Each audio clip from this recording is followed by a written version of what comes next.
Tug-of-war.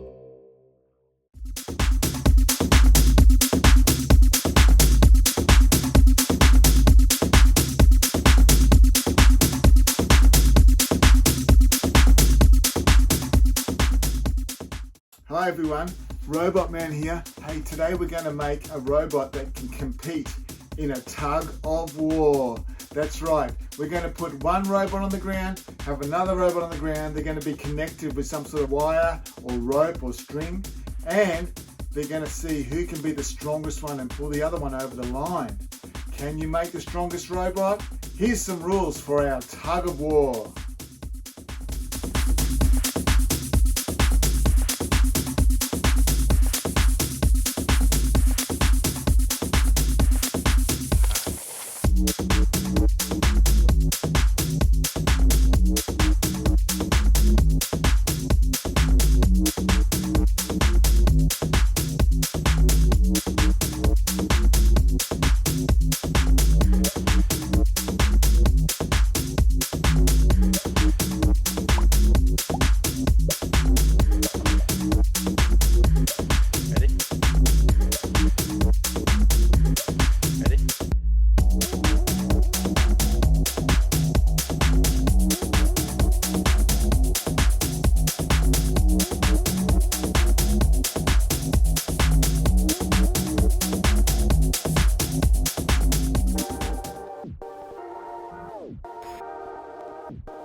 Coding your tug-of-war robot is pretty simple.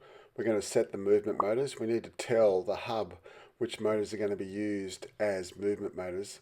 I usually plug them into C and D. You can plug them into any ports you like. Just make sure it matches the block code there. And then you need to set the speed. Now this could vary. Some people think a fast speed would go well, but you never know. It might be better to do a slower speed because it might grip better. Try 75%. And if it's too fast, maybe slow it down. And then you just need to say start moving.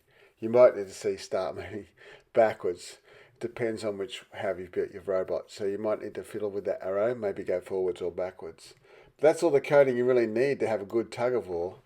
It is time to pause the video on the big screen, just in case you need to go back to what the code's supposed to look like, or be reminded about what the rules are. Otherwise, keep watching to see the teacher instructions. Stand by for the teacher instructions. All you really need to do to start with is grab two of these carabiner things and tie a long piece of rope or string or cord. I used a cord here that's similar to a clothesline cord, but you could use any sort of rope you can find and make it about 45 centimeters long.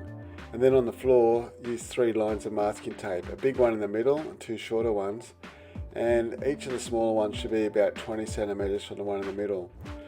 so that they start 20 centimeters away from the center, and they should start behind their own little line, and you just say whoever can pull the other one over the big line first wins. Pretty straightforward. Don't need much equipment, just 2 carabiners and some sort of rope that's not going to break. Underneath all my lessons in the description, there's some pretty handy tools you can use. You can see all the chapters and skip straight to them, or you can even get an extension idea, scoring ideas, even links to things like Google spreadsheets where you can do things like have a knockout competition and that sort of thing. So have a look in the description of this video, because there's lots of cool tools, including on how to assess the students, or students can self-assess, and there's even a link to an important curriculum document as well. So check out the description for some cool free stuff. When I made this video, these guys were all my members. Thanks for supporting my channel. I couldn't do it without you. And if you haven't seen my other playlist of all my lessons, make sure you check that out.